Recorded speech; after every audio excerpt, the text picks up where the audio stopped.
Okay, so this, yeah, sure. This is the super ultra hyper mega meta Mishlei review. Okay, we have not done this before. We're going to try to review all the ideas, or not all the ideas, all the pesukim that we've done this year in the morning shiur, Mishlei shiur, and so from chapter 18 through wherever we are in 20. And the standard is going to be to try to get an idea for each pasuk. And if we get more than one idea that we've learned before, then that's great. But just to get an idea. And I am not when I read through all the pesukim over Yom Tov, barely remembered anything. But I also feel like once someone reminds me of something, then it'll jog my memory, and then we'll be able to reconstruct it. So that's the plan here. All right, so we'll see what happens.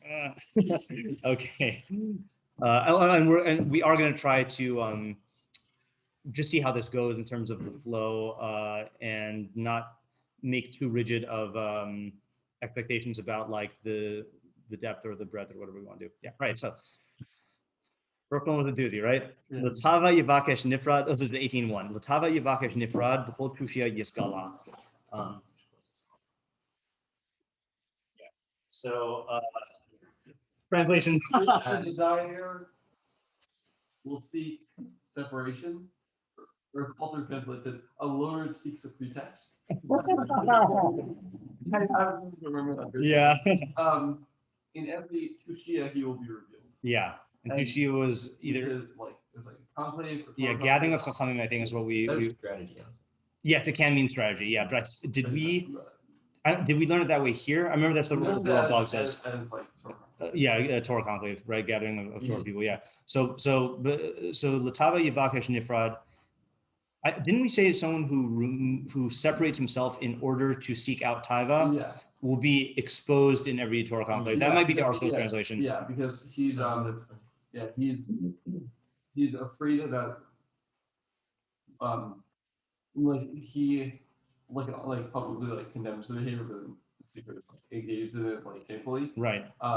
And so but like we said, maybe by concealing it, he might that might actually cause it to be real. Right. So and this is a specific personality type because he wanted to be viewed as being involved in chachma, but I feel like the audience was very, very specific here, meaning that he wants to be part of that social group of the chachamim, which is why he cares about exposure, right? Meaning, if he was just a fool, then he wouldn't need to be nifrad, he wouldn't need to separate himself, and then he wouldn't care about the exposure. Right. So it's the fact that he's trying to be like seen as someone who is only involved in chachma, but he is involved in taiva in a heavily way. Did we go into like any more details about like that case? Like what the case is like? Is it isser? Is it indulgence? Is it? I think all of it. All of the above. And then what makes him be exposed? Yeah. I think it's just like the fact that like oftentimes when you're trying to like find things, like be secretive. So then like it's just more things to like keep track of. So it wasn't anything specific about like it wasn't because it is among chachamim. I don't remember. Yeah. I mean, I'm in it now. Okay, sure. Yeah. Which is that all ideas are welcome. But that now goes over. Yeah. That chachamim are like chachamim are very perceptive. Yeah. By nature. Right. So if you're trying to hide something from chachamim, that's bad. Yeah. See, I think we said something along those lines, but not because of their perceptiveness per se, but it was because of the nature of what he's trying to conceal. Like, because he's really involved. I mean, we're talking someone here who's involved in like a lifestyle of taiva, but wants to have this front as being fully involved in the lifestyle of chachma. It's almost like our first people took him into Tehillim 1. Like he's really with the Rishayim and the Chatayim and the Leitzim, but he wants to be perceived as someone who's Kim B'Torah Hashem Chavtov B'Torah So Yehege Yom V'Layla. So maybe it's that he's like Chachma is not like, let's say like if you wanted to seem religious. Yeah. So then like you just do the actions and right. No one would be the wiser. But Chachma, you can't. There's no actions of Chachma. It's just like it's like an internal like, state Right. of person. So, Yeah, so this is why I feel like so how is it going to manifest? Like there's meaning like meaning you can't just you like can't fake the you can't fake- involved in the chachma. yeah, exactly. He's gonna make decisions that a chacham would make. But that's why I'm wondering also, because I feel like it's going to come up in like his decisions, or is it going to come up in like the way he approaches the chachma? Like, will he be able to? Like, I'm trying to think of an analogy here. Like, for example, I mean, I've never had a philosophy professor, but I feel like you could, if you had someone who only professes philosophy, but didn't like live it, you could tell the way that they're talking about the ideas is not in line with their life. And I feel like that's how it's going to come out. So it's going to be a little bit of both, meaning that they might find out about his lifestyle for the like normal Mishleic reasons, but also like the way he talks about ideas is not going to be coming from a real valuing of chachma. There's been some distortion in the way he values chachma. Yeah, I think that was a good example. It's like I had a teacher who had a philosophy friend.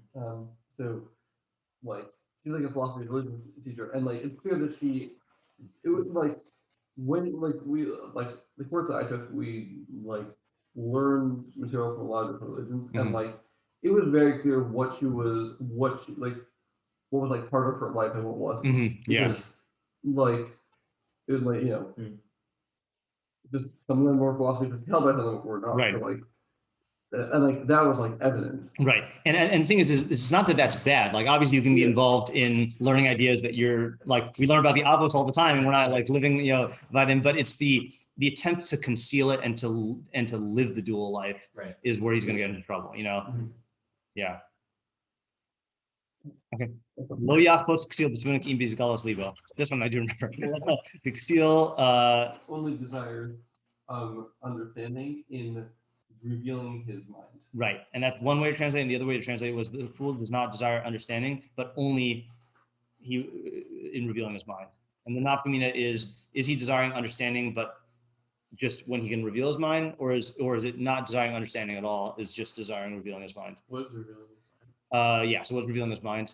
Yeah, I feel like we were taking it as like showing like presenting himself. Self, right? That was another translation we had, right? Revealing himself. Yeah. So like making himself seem smart or like what's going on. Right. And what?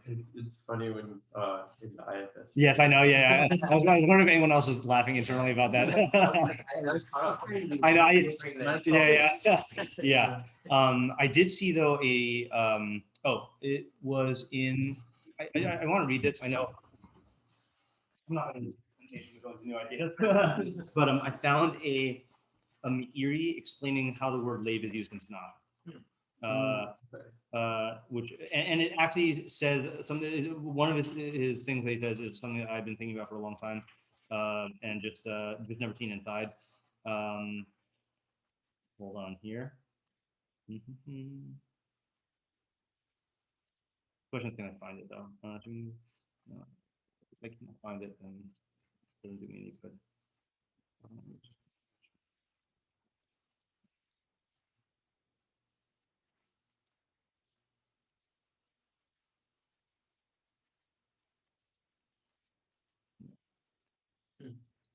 I have a question about leave. Go ahead.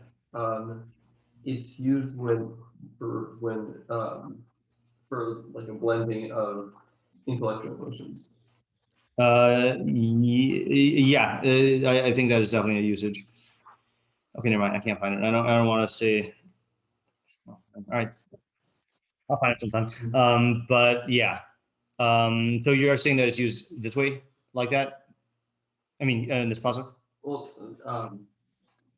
actually, Yeah. Who did? I mean, I guess it was like start with the idea. Yeah. We have is that a seal can be involved in tuna, but only insofar as he's showing off when he does it. Can he really be involved in tuna though? Or sorry, he desires and wants it. I don't know. Right. Yeah. He's interested in being involved in thinking, but only insofar as his involvement in thinking shows off his own level of. This is where a review is going to get me into trouble here, because I feel like my understanding of the seal has changed significantly since the beginning of the year. I feel like it makes sense. I feel like we need to relearn it. I feel like it makes sense that the pasuk, at least in that idea that I was giving, says like he desires tuna, and maybe he even like uses that type of thinking. Yeah. But he doesn't actually like attain it. Right. Yeah. Meaning, I mean, he's not actually getting tuna. He's just being drawn to it. Yeah. So what was what's the practical application? So hard. Yeah. So hard. It's so hard to not just go and relearn the pasuk, you know? Yeah. Learn the Shema. I think the practical application is one for like identifying what this in yourself, because I think a non skill Can have this. Yeah. and like recognize that this is like a factor that's driving them. Yeah. Another is that when you're dealing with the seal, that if you can like if he seems to be involved, like wanting to like be involved in like thinking and learning, like where he's only going to be interested in insofar as as far as he's getting gratification out of it. Right. That's definitely going to warp his learning. Yeah.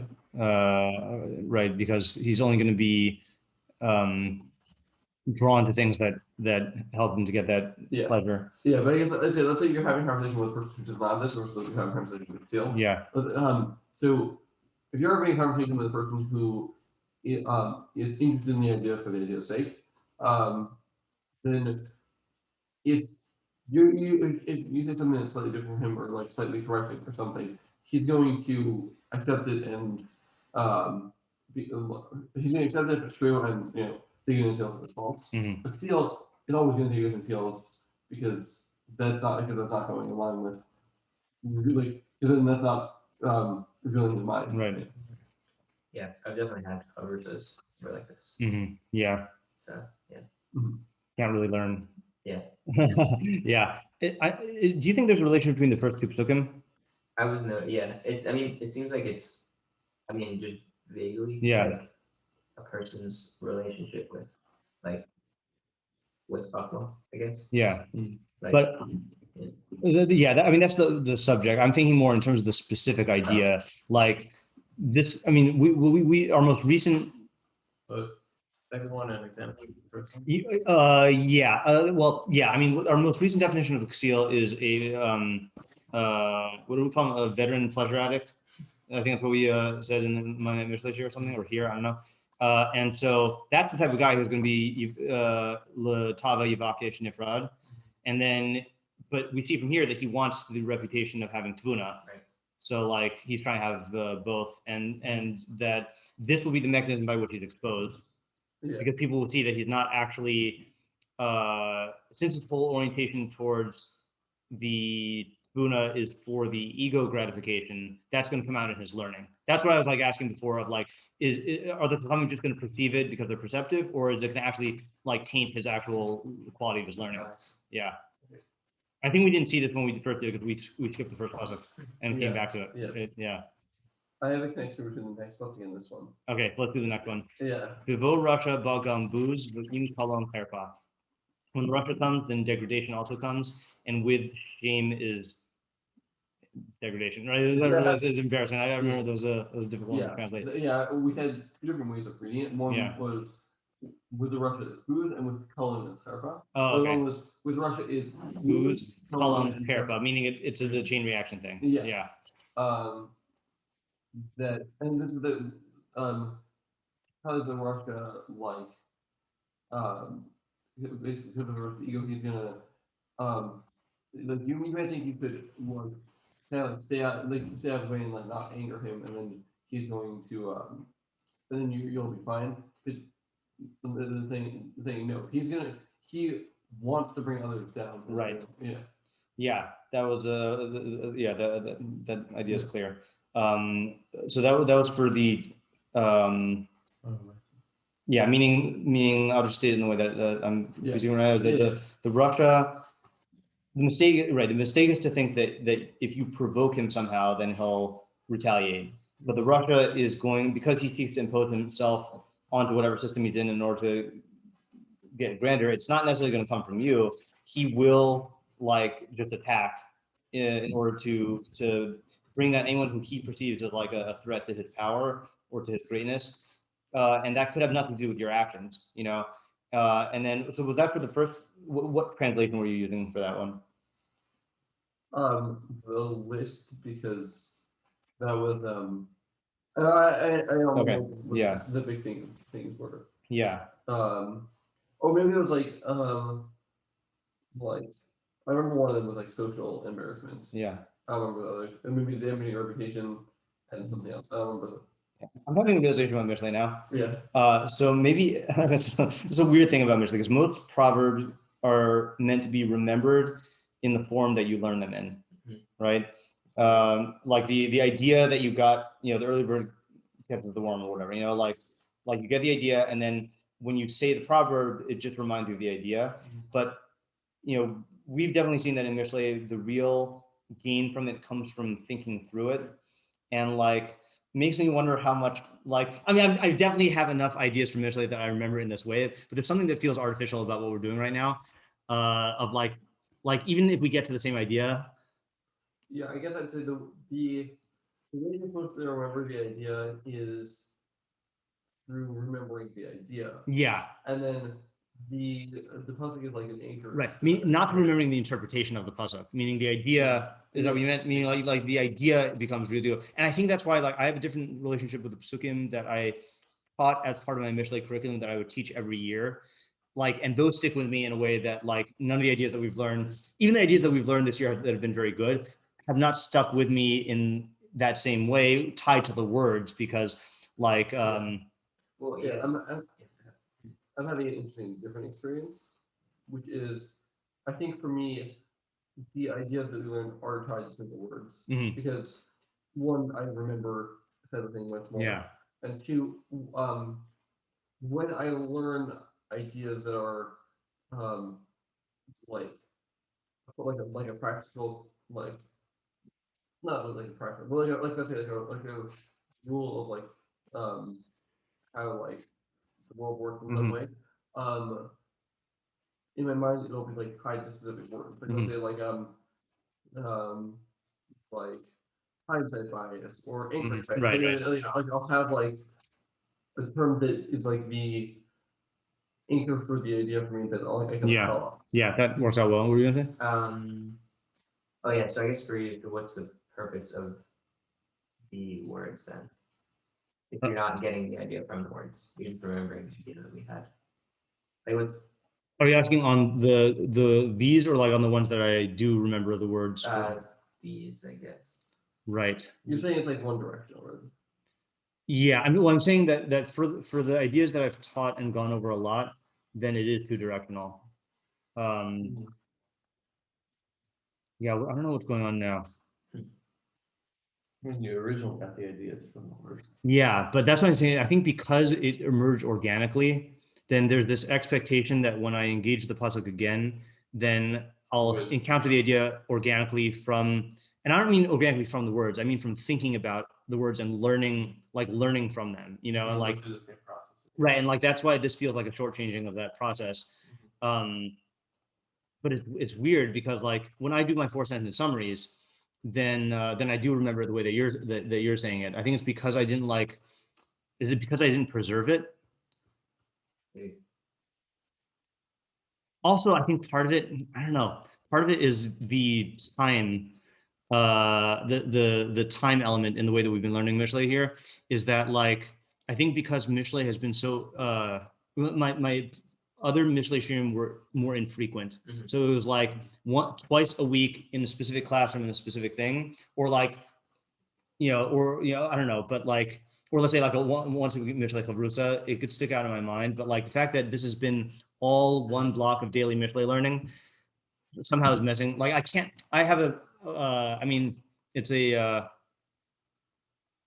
audio chronological locational memory. I'm just making that up right now of like the common manifestation of it is that I remember exactly where I was the last time I listened to any song, and like I can and some even with shiurim, it used to be that like, let's say like when you listen to audio shiur and it doesn't hold your place, I would rewind back by like just on my drive, like where was I, and like I could find that, and somehow that's all getting messed up because of COVID and because of like the sameness of this position here. I don't know if that makes any sense. So what you're saying is you'd remember the ideas better if you wore a mask. I mean, that there's studies to show, right? I mean, yeah, right. Is all the elements that are the same when you Like remember if you were something. tired, you actually might remember better. Yeah. If you're tired, or if you were chewing gum, or if you were like in a certain outfit or a certain, then it. That's why they say that like when you're studying for a test, if you can study in the place where you actually take the test, then it actually enhances the retrieval. Yeah. Do you think the pace you're going at in the morning associated is too fast, like for you to reach that level of remembering? I don't think so. I think it's more of like it's like an immersion in Mishlei as opposed to Yeah. individual things. Yeah. No, it's a weird experience right now. It's not weird bad. It's just not what I expected to happen. Maybe a good thing. Yeah. Yeah. Let's see where. One thing that I'm finding cool, I'm only down to California, is seeing like having like the associated flow of the book. Yeah. That's something you can't get when you're learning at the pace that we go at. Yeah. Yeah, and like I feel like finding out that we have ideas makes us able to do that. Yeah. Because if we were to read Mishlei, you read the first pasuk, you read the pasuk we did today, and the second one, you'd be like, we're not related. Right. And then like maybe bold with Chachma sounds Yeah. and like but since we're going through with ideas, I feel like we're able to like feed like the thread of like Yeah. the polar video now. Yeah, I was thinking about radio when you were saying that. I think I remember another idea of im kalam kherpa, and I don't remember if this came from the same idea or if this is a different track. I think that's the other thing that's messing with my mind, is that in each pasuk that we've done, we've explored several different tracks, and it's too long ago that I don't remember which ideas come from which. So like I guess you can just see whether the idea that we're saying makes sense as well. Right. So I remember the im kalam kherpa thing is that because the Russia operates in a relative value system, you think to yourself that you're not going to be drawn into that, and somehow he draws you into that by invalidating you. Like you think that you're not going to. Yeah, that's all I got. Yeah, but like he's gonna cause real consequences for you by like right, degrading you socially or something. Right. And like damaging your reputation. Right. Even though you weren't operating in that system before. Even though you don't care what his opinion of you is. Yeah. He's gonna do real harm to you. Right. Like. Okay, next one. My mamukim divrei fi ish nachal nevia makor chachma. Yeah, like deep waters. No, sorry, deep low waters. Yeah. Deeply located waters. Yeah. Deep waters would either be waters that are like have a lot of depth to them, or waters located outside. Yeah. So I know because we just went back to that one, right? Like waters located at a depth are the words of a man's mouth, a flowing river, a wellspring of wisdom. So I remember one idea had to do with getting chachma from the chacham, right? Yeah. A man who is a makor chachma nachal nevea, then you need to treat his word like waters located at a depth, which means you need to delve into them in order to they're not going to be on the surface, right? You need to delve into them in order to be able to access them. Yeah. The other one we had was that I remember we had that option was a random person can have deep ideas that he's learned from someone else, but they're still waters. So like the person has like a well that it's a deep well, you can get a lot of water from it, but it's just whatever is already there. Yeah. Whereas some people are like a flowing river of chachma where they're just generating more. Right, and that's gonna be someone who has tefuna because he's generating new chachma. Yes. Yeah. Oh, also, I think to the point of like the fact that like the reason you would make this mistake and like not relate to the chacham words as like filled with like very deep, I guess. Yeah. Is because your own thoughts and your own words. Like that. Right. Yeah. So, It's like the mistake of the first group and the wrong one. I would think it's also because there are, surface waters. Like, right. Meaning there are things you might think that they're just ideas like on the surface. You don't have to delve deeply into them to pull them out. I mean, from the chacham that there are, right. So you didn't even think that that's it. Right. Yeah. Right. I'm realizing, by the way, I actually did. This was back when I was writing the 4 sentence summaries at the beginning of the year, which I stopped. You want me to just order really quickly? Yeah. So for the Tushio one, so I said this pasuk is direct. The translation was one who separates himself to seek out base desire will be exposed in every Tushia, which translations were wisdom, Torah, law, and order gathering.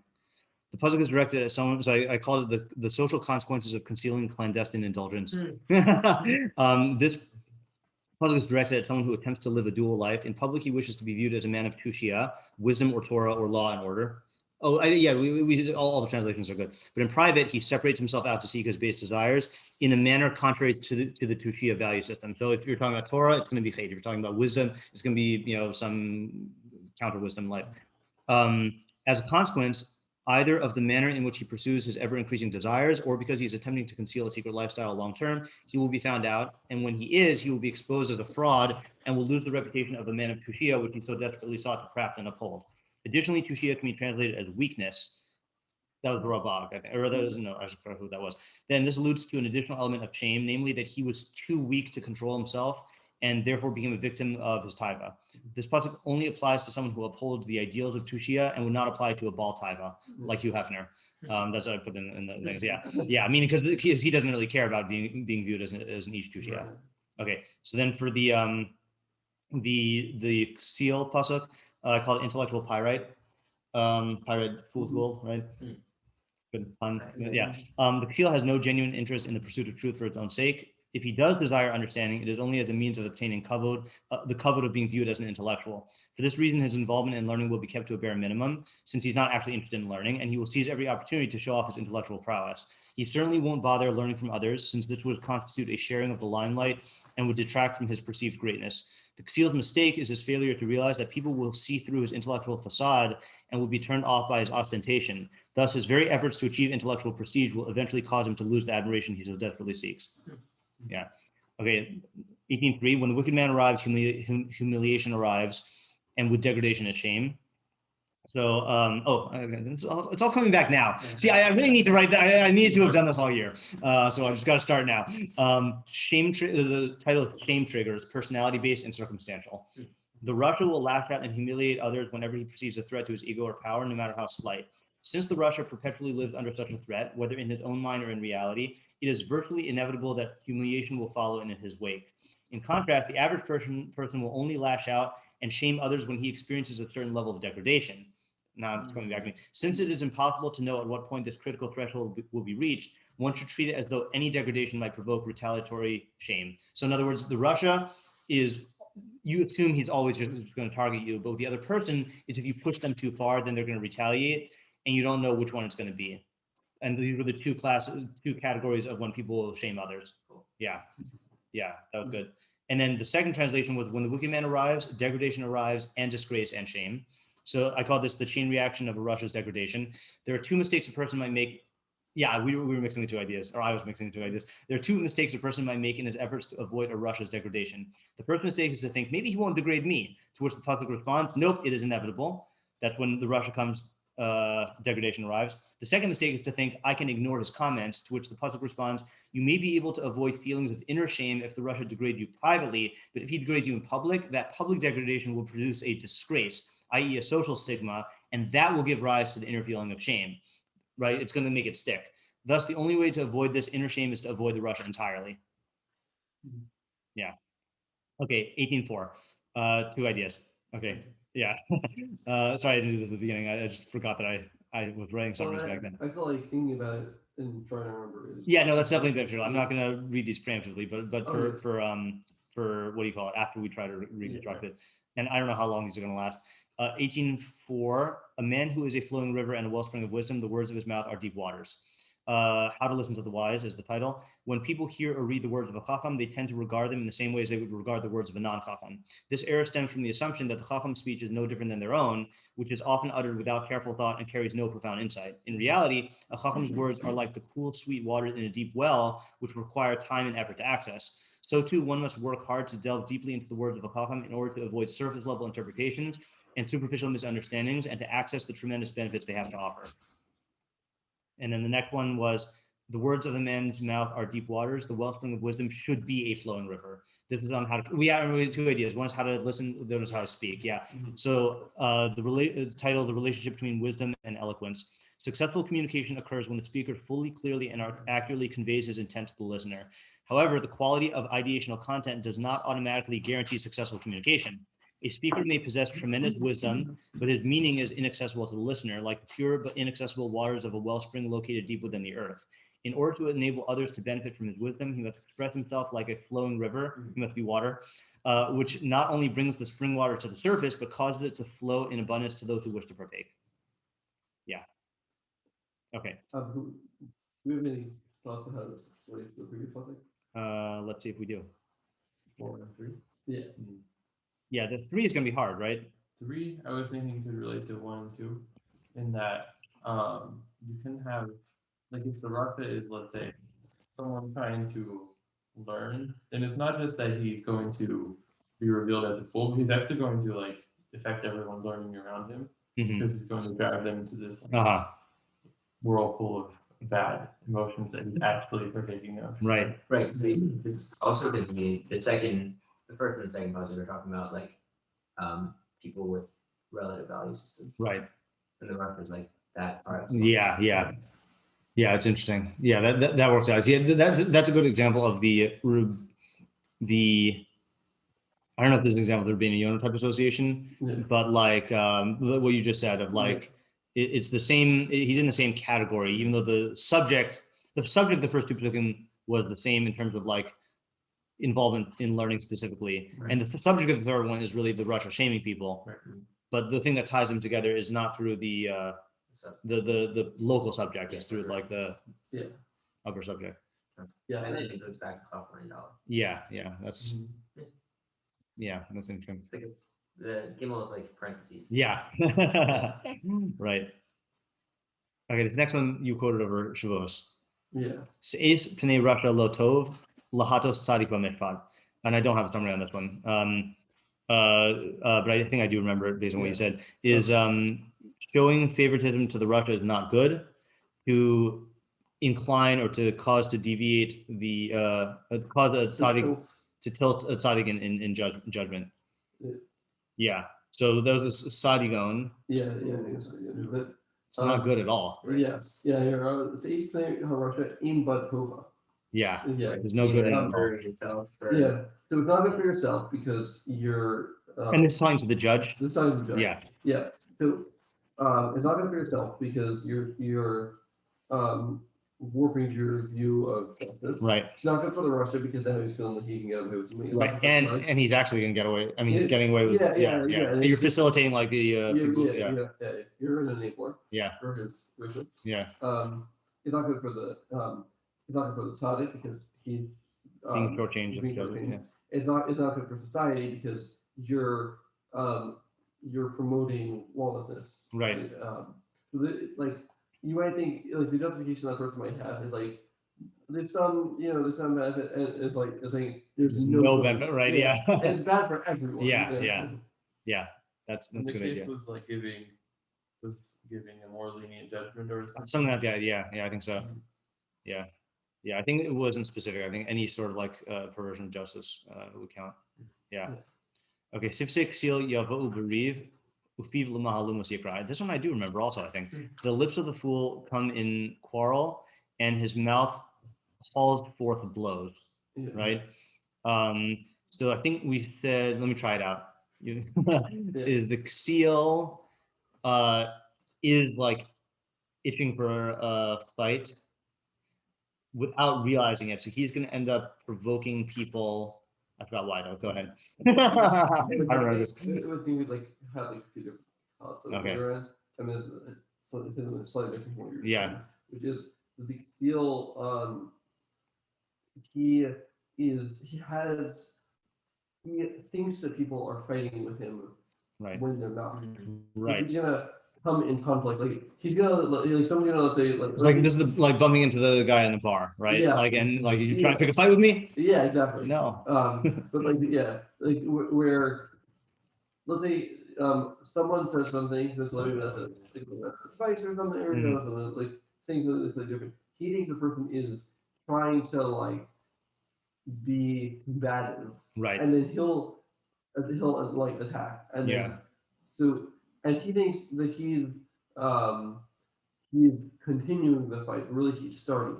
So he's the one Right. coming in conflict. Right. But he's It's like a self-fulfilling prophecy. It's a type of self-fulfilling prophecy. Yeah. Yeah. and he thinks that so he thinks that people just keep picking fights with him. Yeah. And so he like doesn't see that he's not gonna see that he's the one who's coming in conflict and calling for blows. Right. Yeah.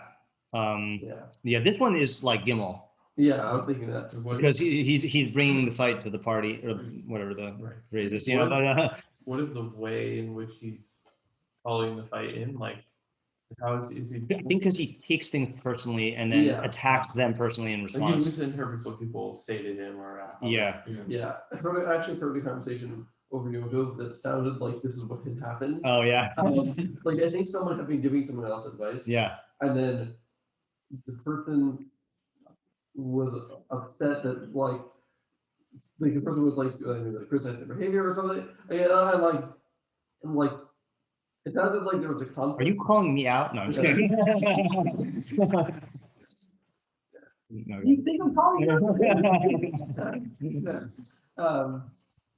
Yeah. And it sounded like one person was like in a fight in the conversation. The other person was like not trying to be in a fight. Yeah. But, because because a person is not seeing what's I think still will be hearing a fight where there isn't one. Yeah. This one I did write a summary for, so I call this the contentious communication of the fool. The Ksil expects reality to conform to his desires, and when it doesn't, he takes it personally. For this reason, the Ksil will regard every conversation as a threat due to the potential inherent in every conversation that the other party's views might not conform to his own. Thus, he will enter into every conversation poised for a fight, both defensively and offensively, and he will knowingly and unknowingly make recourse to aggressive rhetorical tactics in an effort to ensure his victory in what otherwise would not even be a competition. As a consequence of his belligerence, he will awaken hostility in whoever converses with him, calling blows upon himself in the manner of a self-fulfilling prophecy. Yeah. That was like Trump was the best example of this, right? Yeah. It's like automatically viewing every interaction as a competition that he has to win, and then that promoting aggression. Yeah. So I'm just tying it back to 3. I don't know what you said, but like in 3, the Russia is choosing to pick a fight he's choosing to get in conflict with people to degrade them, whereas the Ksil, is a person who's not who isn't thinking that this is what's going on. He's just trying to be. He's not looking for a fight, but he's making fights with our Right. Yeah, it's weird. The associative thing is weird. That it keeps going back and forth. Yeah. Yeah. I was thinking of a way to associate the 5, which I haven't fully fleshed out, which is that he's really the Russia in the fight. The Ksil is the Russian? Yeah, insofar as he's the one who's starting the fight. But he's thinking that he's the product. And that's not good because he's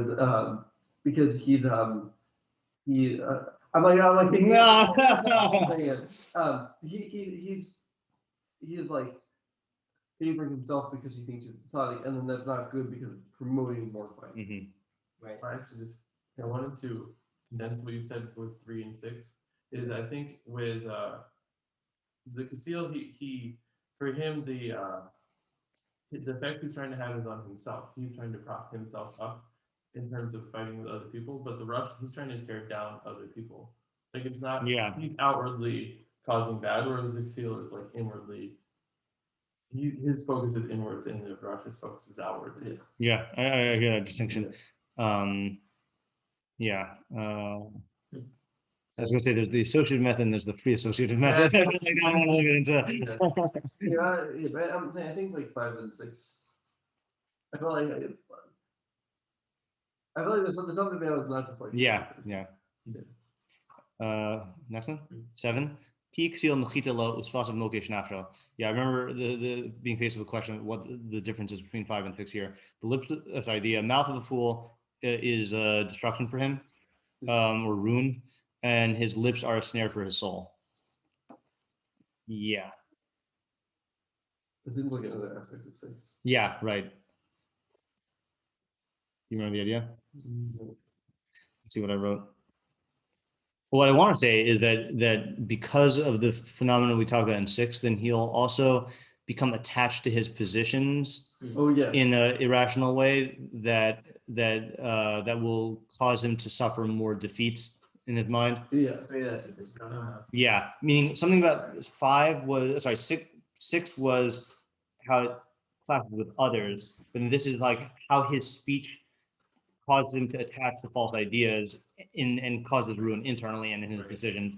Let's see what I wrote. Self-inflicted harm of a fool's mouth. Whereas a chacham uses speech to express, develop, and convey his thoughts to others in order to arrive at a mutual understanding, the Ksil speech is driven by his ego, his insecurities, and his drive for domination, as described in Mishlei 18.2 and 18.6.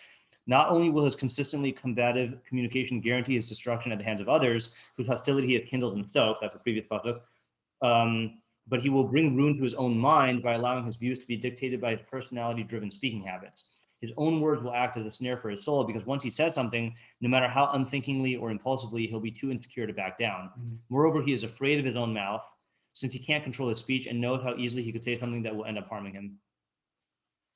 Meaning he realizes that he speaks reactively. Yeah. Oh, and I have a footnote here. Rabbeinu Yonah translates mechitalo not as brings destruction to him, but as intimidates him. He's scared of his own mouth. That was the that second idea. What does that mean? Because he knows that he will say things impulsively and reactively, and he can't control that aspect of himself. That's like, and I think I used Trump as an example also. Like Trump has got to be aware of the fact that he tweeted impulsively, or tweeted. Sorry, past tense now. They tweeted impulsively, and that like I'm sure he thinks that he's right, but there's got to be an awareness of can I actually? It doesn't have to be.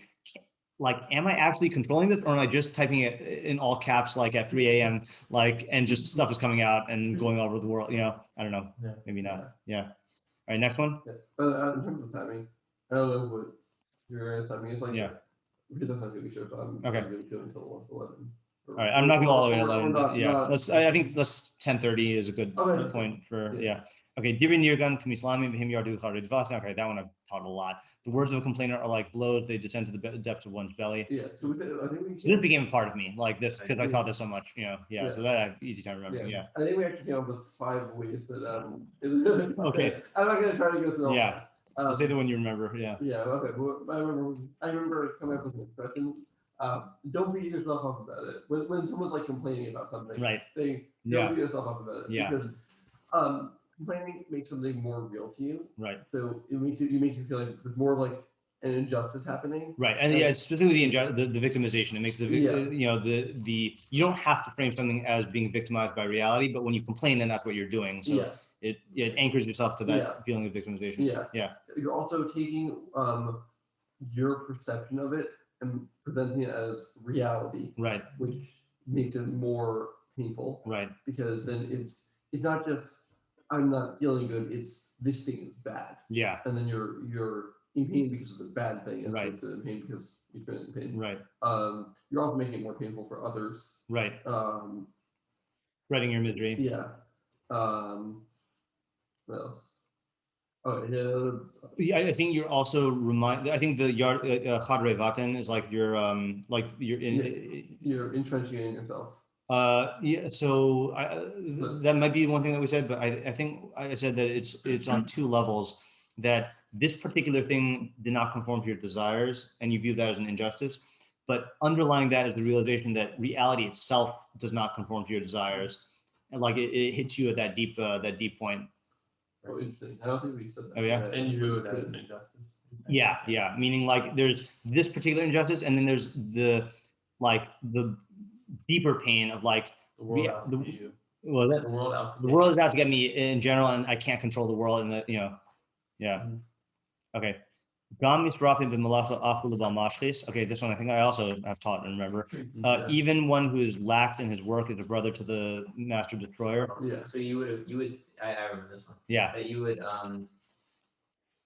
think that like being just sort of lazy, it's like, oh, I'm not actually doing anything bad. I'm not a b'mashchis. Yeah, Yeah. I'm not destroying anything. Right. I'm just not doing anything positive. Right. But it's framing it in that way because it leads to the same like result of not having anything. Exactly. to show. Yeah. So just going back to the utilization between 7 and 8, is that like I also got one between 8 and 9. Yeah. I was thinking like pain caused by your own speech. Yeah. You're talking in a way, you're doing it in an act of speech, but in a way that's causing yourself more pain. Mm-hmm.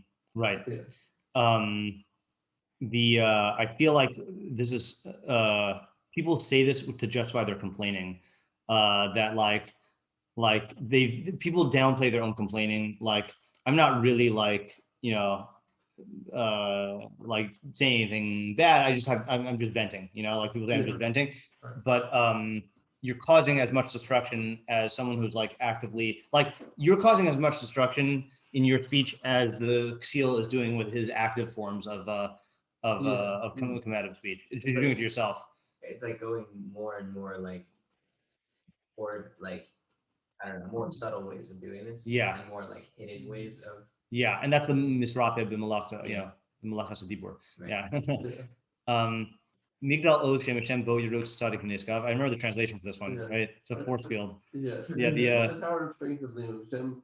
Pasuk runs either into it or inside it. Inside of it, the inside of it was the force field, mashal. He's running in a tower of strength, and then running into is a different one. Yeah. Wasn't there also an idea of him like running up it? Yes. I think so. Yeah, I was that. I remember definitely we translated it as that, but was I that? don't know if there's. I forgot if we got to an idea from that. Yeah. So we thought it was weird to run in a tower. Yeah. Yeah, I don't remember what we said for this. I remember this pasuk, but I remember Yeah. not remembering. I mean, I guess like just if he. Well, I don't know exactly what Shem Hashem means, but I'm assuming it means like I'm assuming we were saying. I think we were saying like it was like if he has like a correct attitude for the world. Yeah. It's like like if he's going to like relate the things as like in terms of their the consequences. Yeah. Like stuff like that. So that will that's gonna protect. And he could take that with him. I think, which is force. Like Let's see if I wrote this one down. Yeah. Just associating that to what we're Yeah, saying I got this, yeah. has to. That there you're taking your willing to something improperly, and that's what's causing you pain. Yeah. Probably didn't do it properly. Right. Yeah, that's bullshit. Yeah. I understand that a little bit because how would he like? What is the running into? Oh, right. I mean, I think you can like act quickly. Yes. And easily. Right. The deliberate walking, and then there's running, Yeah. where you're just like make a decisive decision. Right. Yeah. So here's what I wrote. Yeah. So the translation. Between, like, why are you hitting yourself and like having a forceful protection against it. Yeah. Is that also an Arrested Development reference? No. Why are you hitting yourself? Okay. But, Yeah. The name of Hashem is a tower of strength in which the tzaddik runs and is elevated. And the title is. High ground also. That was one of the ideas. Yeah. I think it's high ground. Okay. No, that's it. Yeah, having high ground is yeah. Why not? Yeah. The Mishlei tzaddik's security. The Mishlei tzaddik is one who makes decisions based on the good of the system in which he is a part. The tzaddik's knowledge of the system is referred to as the name of Hashem. Okay. The average person takes security in particulars. He will therefore experience anxiety about the future, hoping in the face of uncertainty that things work out in his favor. In contrast, and I'm remembering this, in contrast, the tzaddik takes security in his knowledge of the system, which is knowable, reliable, and more real than the particulars. This recognition and orientation to his circumstances will instill a psychological strength in him, which allows him to run, that is, to move swiftly and with confidence that he will not stumble despite his uncertainty about particular outcomes, and will enable him to be elevated in that he will be saved from harm and enjoy success. So security in the system, not in the Right. This is the first sentence again? the first sentence. Yeah, okay. The Mishlei tzaddik is one who makes decisions based on the good of the system of which he is a part. The tzaddik's knowledge of the system is referred to as the name of Hashem. Yeah. I think we gave the example of a gambler. Yes. Just, you know. You mean like, a or poker player, professional maybe. poker player? Yeah. so- Yeah. Yeah, professional gambler. Yeah. But, It's not gambling. Yeah. professional, It's yeah, not. Poker player. right. Yeah. So he that he just kind of like, even if he is losing a game or winning a game, he's Yeah. not gonna like let that affect Right. his- Exactly. Yeah. He trusts the math. Yeah. And the math is more real than the particular hands. Yeah. The system. Yeah.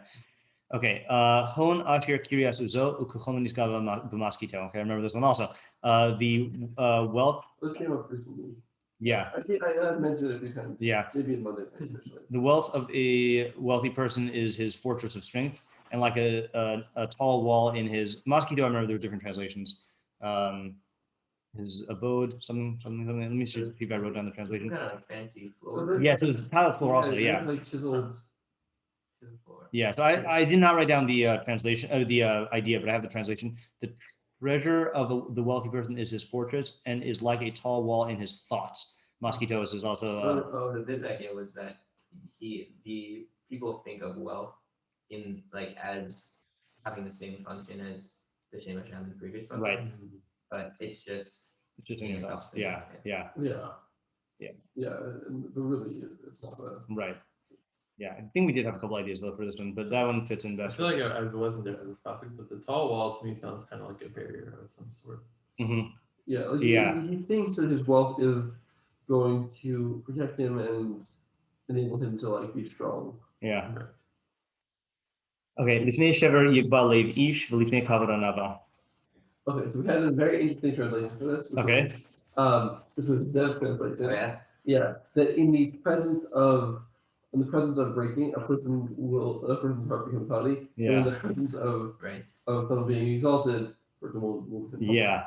And no one had that translation, but I think we had an idea from it, right? Yeah, I mean, none of the parts had that. Yeah. yeah.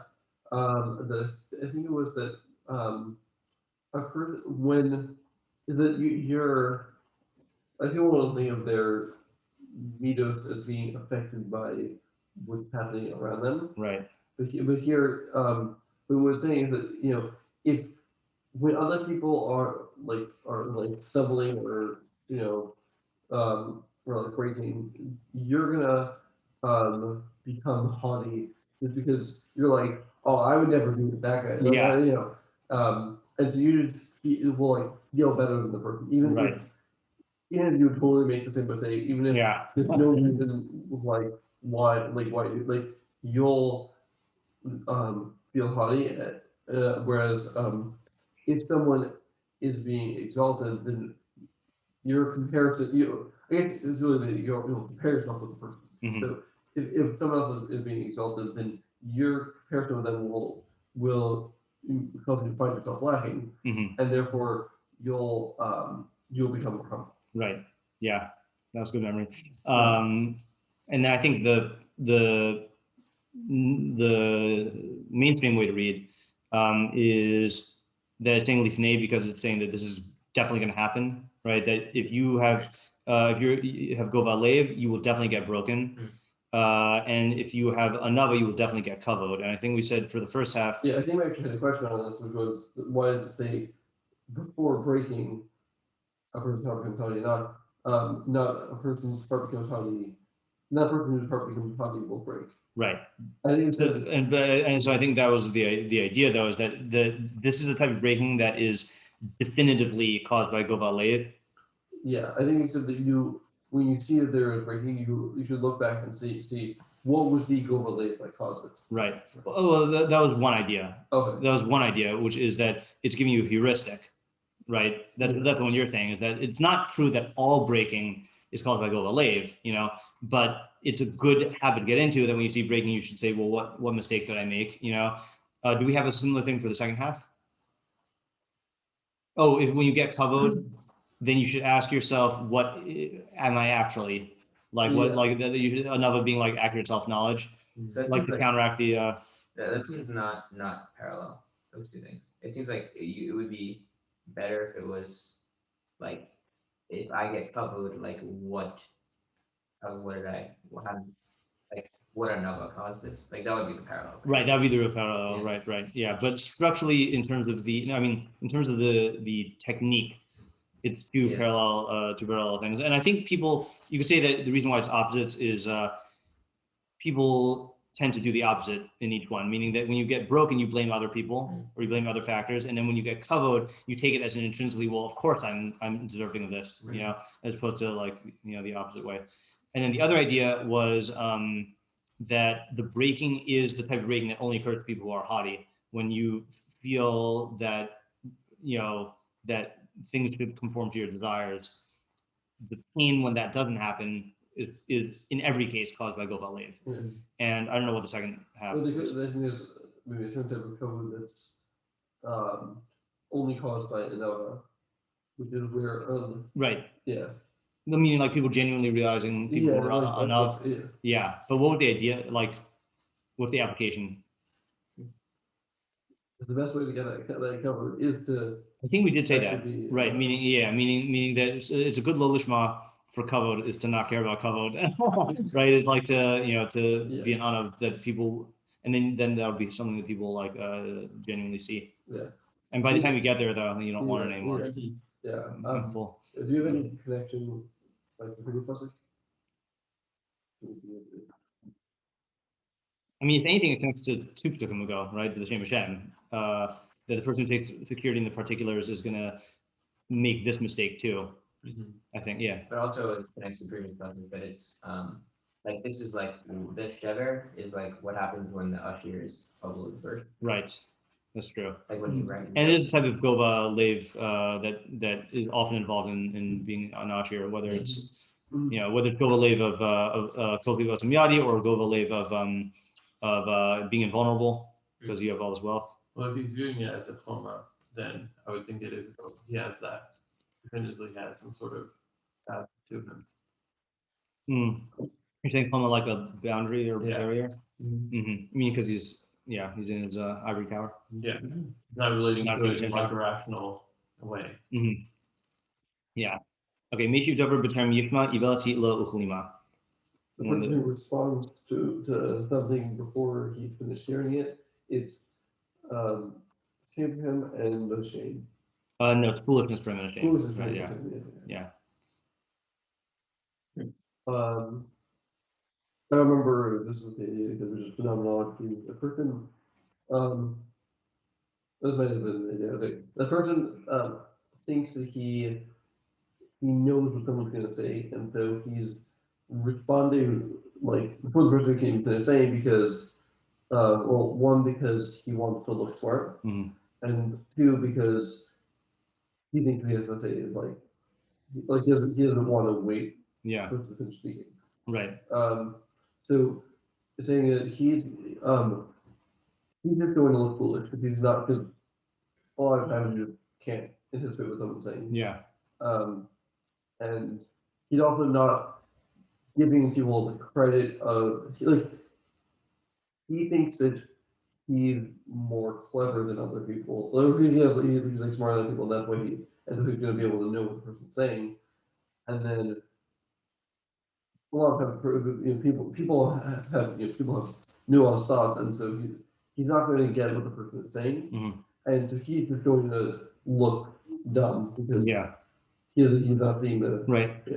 Yeah. It seems to tie back all the way to the seal. No, yeah, the Yeah, I just did it. nice. The what's it called? My Mukim. That like this is like the furthest extreme of that, which like not with chachamim, but like even with the average person, Mhm. like jumping the gun on their speech. Yeah. There is a certain level of depth even in the average person. Right. I mean, it's the same mistake of just taking the surface level and being like, boom, that's it. Yeah. I would say it's Also, also like, no, yeah, maybe. it's like a silly move to make, because you think by finishing people's sentences, you're going to like look like you originating those ideas and you're very smart. But really, it's clear that they originated the idea and you tried to finish their sentence. That's interesting. I do remember saying that like we said that it is something that Chachamim can do. So like if you can do it, then like why waste the time, you know? But one of the answers was you never know 100%, what they're going to say, and why not just get full data before you actually respond? Like that's the really intelligent thing to do, and then succeeding in responding to what the person's actually saying actually makes you look more like a chacham, because then you're actually responding to what they're saying instead of responding to something in your head or whatever. Yeah. And just tying back to the previous pasuk. Yeah. When a person is like this is like an instance of the phenomenon in the previous pasuk, where the person's having like shiur specifically because they were being haughty, but by being humble and waiting for the person to finish speaking, then you can get covered for responding well. True. It reminds me of that thing you were saying on Shavuos about the Q&A. Yes. High school Q&A. Yeah. I was saying it's a tempting thing for, I know I went through this also of when you are teaching, you first start doing Q&As, then instead of really listening to what the student is saying and like answering that, you have all of your answers and questions, and like when you hear what they're saying, you quickly slot it into like some preconceived like stereotypical question or preconceived topic, and then you address the topic instead of like actually like addressing what they're saying, you know. Hard. Okay. Ruach ishi chalchol machalehu, ruach nachem yish. I know, I definitely remember this one. Yeah.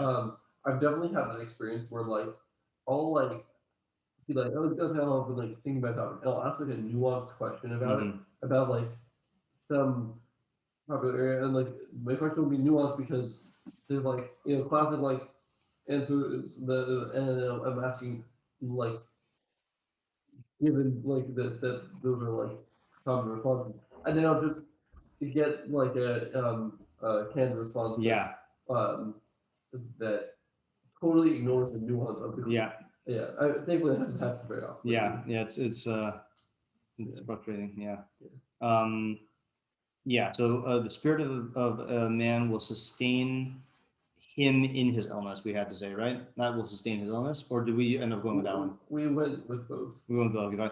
And then Baruch Nachayam Yisana, but a broken spirit who can lift. So the idea I do remember is that this was where you have to differentiate between illnesses, between how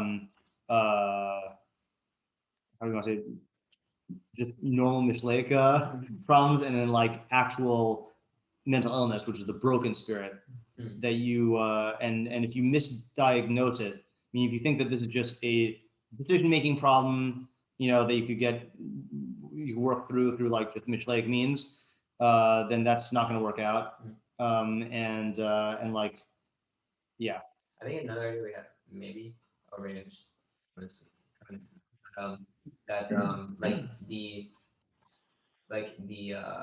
I don't know what the word would be, but I guess the spirit of a person, like sustain them in like, I guess, illness. But also I guess it can apply to any situation. Yeah. And so like that'll like keep you going.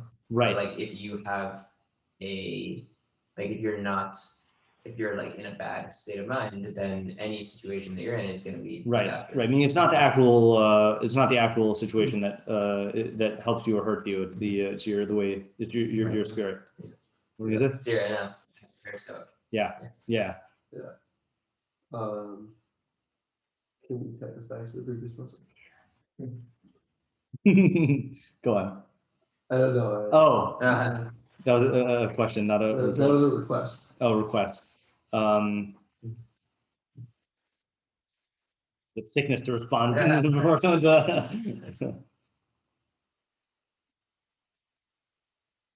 Nope. Seems like there's Yeah. any topic here. Yeah, but we'll see. We'll see when we get to the next one. Leave Navon? Yeah. Leave Oh. Navon? Sorry. It does sort of relate, at least the idea I was saying, kind of relates to the Migos, like everything that like it, you know, like your mindset and way of relating to things affects like your like kind of nothing can hurt you if your mind doesn't like let them. Right. So that's interesting then also that the that I think there are two different levels of protection or sustenance. Like let's say like just to call the Stoic one. So the Stoic one's not based on knowledge of the system. That's not based on Shem Hashem. So that can make it so you don't suffer. But the tzaddik, it'd be interesting to explore what the difference is between those two. You know, like the reality, the system is the reality, and you need to have knowledge for that to be the case. Right. Well, yeah, it's kind of like, I mean, this second one is more like just, you know, I don't want to have pain or whatever. Yeah. So, and I have control over that, so I'm gonna just stop myself from doing it.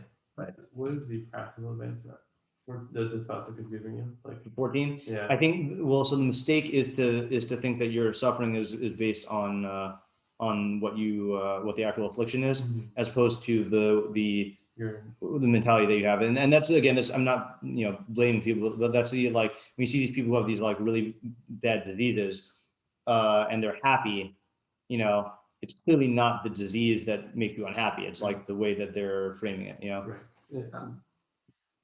I think a different idea that we said about this. Or do you want to do I was going to do another associative thing to the previous process. Okay. I was just doing the different idea first. I think another thing we talked about was things that can be helped by other people versus things that you have to work on yourself. Like a person can have an interview that like other people can tell them like Mishlei idea something like that, and like where other people can change you, and there's things that no one else can like help you with. Like that's the media sana. Yeah. Who can Yeah. Yeah. So like if let's say you if you have like a feeling of like rebellion against Chachma, no one is going to be able to teach you about why teach you that you like to not have that, because that's gonna because they are the like you need only you can change that. Yeah. No, so I was trying to tie your idea that you were saying at the beginning to the previous pasuk. Okay. That you're saying that whole idea of this pasuk is like misdiagnosing for like mental illness and stuff. So that ties back to the previous pasuk of like jumping the gun and just like assuming you know what's going on. That's interesting. Yeah, it's interesting about it because it's what do you call it? Is there's another one where it's like it's the same mistake. And that's why, or it's a related mistake. It's a related, as opposed preemptive diagnosis. Yeah, preemptive diagnosis. Meaning the subject matter of the two pesukim is completely different. But yeah. Okay. Leiv navon yikne das ve'oden chachamim tavakesh das. Did you want to? I haven't figured that out yet. Okay. That's why I just went on to the next one. Yeah. Figure out whether I want to stop. Okay. Yeah. Yeah. Okay. So the heart/mind of a discerning person. Heart mind blend. Yeah. So the heart/mind of a navod acquires das, and the ear of chachamim seeks das. I don't remember what we said about that one. I think we went into the definition of navod and chacham. Yeah. That the navod generates new knowledge, where and that's why it's kind of the what it comes to. He acquires it. He acquires knowledge. Right. Whereas the chacham has to seek das from other people with his ear. Right. Because he's a generator stuff. Did we have an application of that where if you're really a chacham and your developmental stage right now is to get chachma from others, but you try to do what the Navon guy is doing, then that's gonna mess up your development? That makes sense. Yeah. Makes sense to me. Yeah. Yeah, let's stop here, I think. Yeah, I'll just say, associating that back to the Yeah. previous two, Okay. is that you're making, like, Tuchel's making a preemptive assessment of, like, he's jumping the gun and he's like, I'm ready to become an Elbon. Yeah. And, really he needs to be productive. Yeah, I don't know if I quoted this last time, but there's a clause that says, first the person should learn and then they should do thorough on what they learn. And I always wonder, like, what's the havamina? Like, you should do thorough before you learn, but like, there is definitely a havamina in, whether it's like in your developmental training or in a particular like instance of learning, to like jump to the Sparrow part. All right, so that is an interesting experience in terms of the type of review. Yeah. I don't know what to make of it. Yeah, I think I want to sit with it and think about it a little bit. To do a whole paragraph at once. Yeah, that's definitely a benefit. Yeah.